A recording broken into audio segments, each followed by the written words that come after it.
जीवन की इस बाजी को जीतने के लिए इंसान को आवाज़ देते थे कि ये बाजी मिली है, ये जीत जाओ। कहीं ऐसा ना हो कि ये बाजी बाद में पछताना पड़े कि ये बाजी तो मैं जीत सकता था। साथ ही ये भी कहना कि ये जिन ऊंचाइयों को ये जीवन प्राप्त कर सकता है, आशीर्वाद देते थे कि सबके जीवन उन ऊंचाइयों को प्राप्त करें। और वो इसलिए क्योंकि दिल में सद्गुरु के करुणा, प्रेम, दया कि ये इतनी ऊंचाइयों तक पहुंच सकता है, ये क्यों ऐसे इंसान ज़मीन पर रुल रहा है, इसको अपनी कीमत ही नहीं पता। अक्सर ये बात कहनी कि जीवन ऊंचाइयों को प्राप्त करे। कौन सी ऊंचाइयाँ?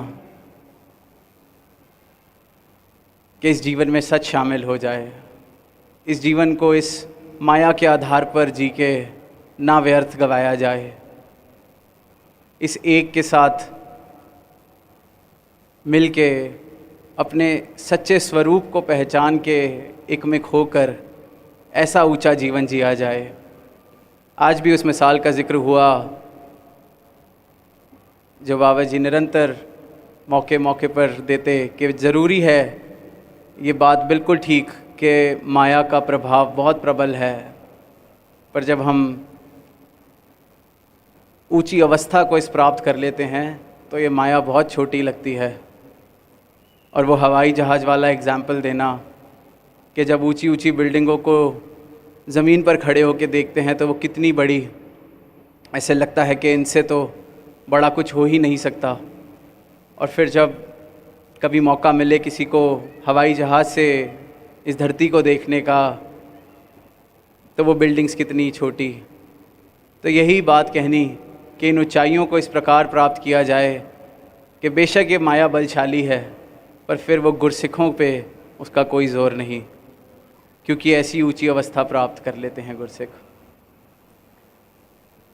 अब साथ संगत ये शिक्षा तो दी ही दी, पर फिर करुणा और प्रेम की जो हम बात कर रहे हैं कि हम में से ना जाने कितने ऐसे गुरसिख, दर्जा तो उन्होंने दे दिया गुरसिख का हम सबको, पर हम सब अपने अंतर्यामी हैं कि कितना हमने प्रयास किया इस ऊंची अवस्था को प्राप्त करने का, कितना इन शिक्षाओं को धारण किया।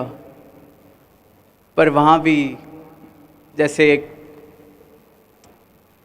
मिसाल, एक उदाहरण दिया जाता है कि एक छोटा सा जो बच्चा है उसको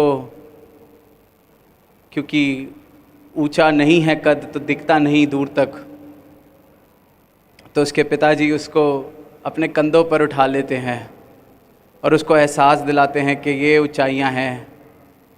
तो हम जैसे लाखों को उन्होंने इस प्रेम से, इस करुणा से, चाहे हमारी पात्रता थी नहीं थी, चाहे हमारा प्रयास था नहीं था, चाहे भक्ति भाव थे नहीं थे, उन्होंने इस दया के साथ, इस प्रेम के साथ एक एक बच्चे को इसी प्रकार से उस ऊंचाई का भी एहसास कराया जिस तरह से एक पिता अपने बच्चे को कंधे पे उठा लेता है।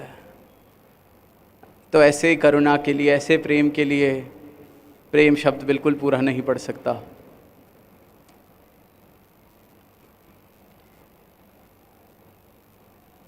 साथ ही कुछ पंक्तियाँ जो बाबा जी के विचारों में सुनी कि सागर गहरा है इसलिए शांत है, मचलती नदियों में गहराइयाँ नहीं होती।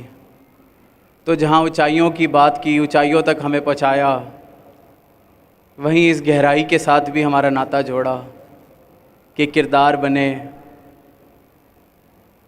तो ऐसा ये नहीं कि छोटा सा कंकड़, छोटा सा पत्थर गिरा और हम मचलना शुरू हो गए। ये नहीं कि नदी जो शोर मचाए जा रही है, नहीं, इस एक के साथ जोड़ा तो हम सबसे इस गहराई का नाता जोड़ा और उन गहराइयों तक भी खुद ही लेके गए कि जीवन कैसा होना चाहिए। मुंह फेर के हम जीवन जी रहे थे। पर जब ये जीवन में आए या इनके दर पर आए तो एक एक बच्चे को